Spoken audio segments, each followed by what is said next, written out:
Hey everybody, Eric here from EFBM Reboot. Here's your Wednesday edition. And today I do want to talk a little bit about steamroller effect. You ever seen a steamroller? Big piece of equipment with a huge metal wheel on the front.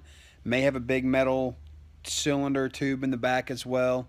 Or it could just have multiple little tires. But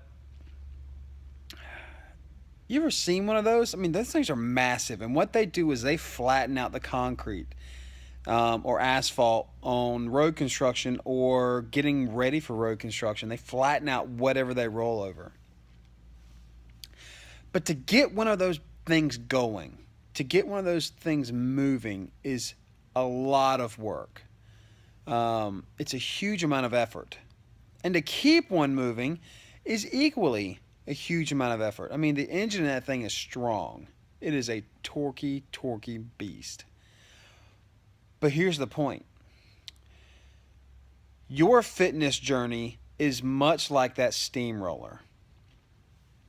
Man, you're going to get your engine revved to the idea of feeling better. You're going to get your engine revved at the idea of getting into shape. You're going to get this in your head that you're going to make these huge changes in your life. Well, some of us have jackrabbit starts.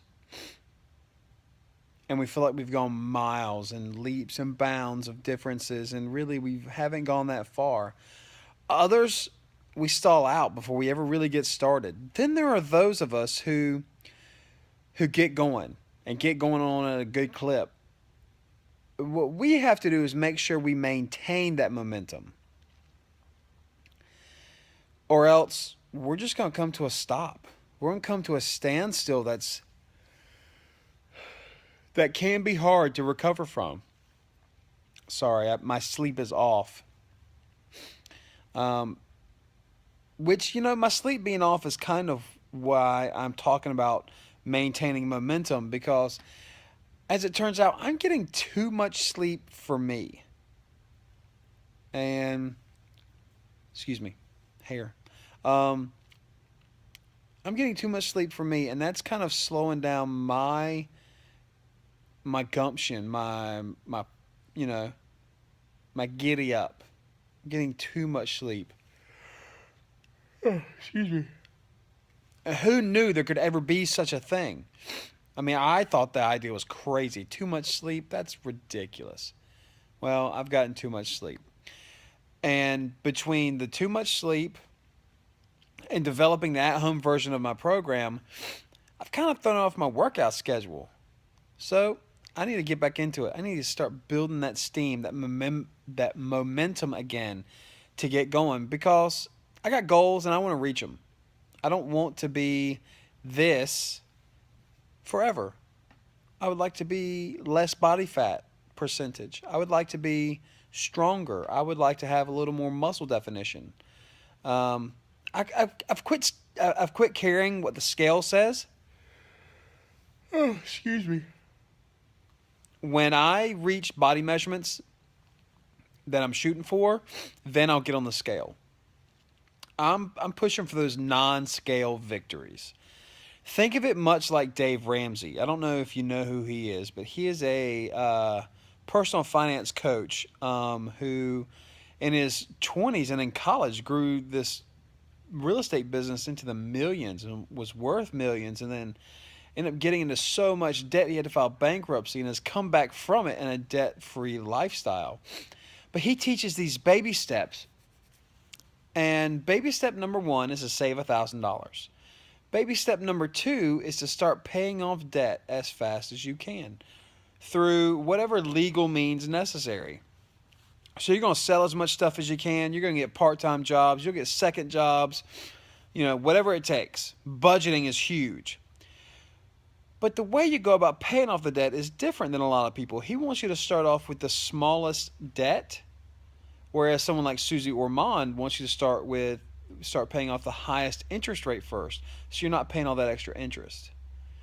But Dave wants you to start off with the smallest debt possible, no matter the interest rate, because he wants you to build that emotional investment. He wants you to build that emotional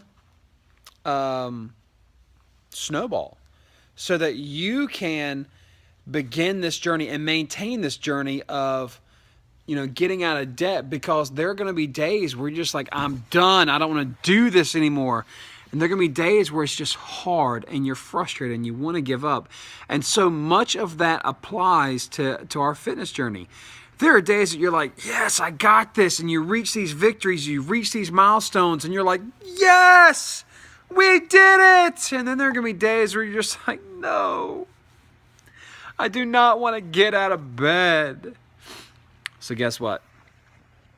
You got to build those emotional victories. You got to build those little things. And for each one of us, it starts off with something different. It does. It could start off with, today I want to master 5 push-ups. Today I want to stay on track with my nutrition. Today I want to do, whatever the goal for you is. Start with little goals. Set little goals for you and accomplish them so you can build that emotional momentum and motivation and that drive, and faster, and the harder gets easier, and you can set bigger goals. You see where I'm going. But it all starts with today. It all starts with making sure you're making the right choices to set yourself up for success and not failure. So you guys, choose what you know to be right, not easy.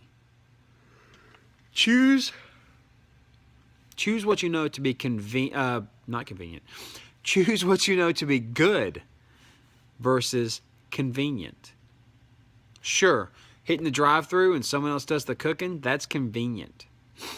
Taking the time to meal prep to do it for yourself on a Sunday night where it can take up to 2 or 3 hours to do it, that's time-consuming, but it removes the excuses of not having it done throughout the week. So, it all starts with today. Don't procrastinate. Start today. Make plans and execute them today. So you guys, I hope you've had a great day. I hope that you had some great meals or some great workouts. My wife and I are doing a cleansing fast thing today and tomorrow.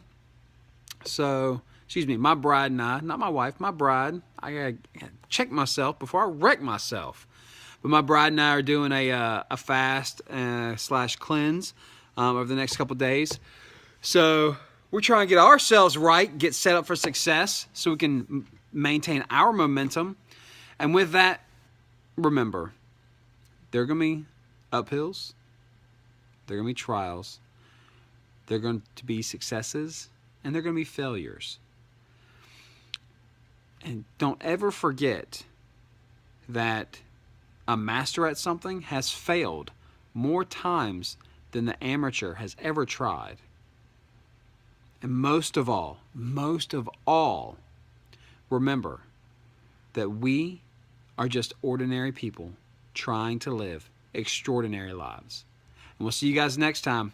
Bye-bye.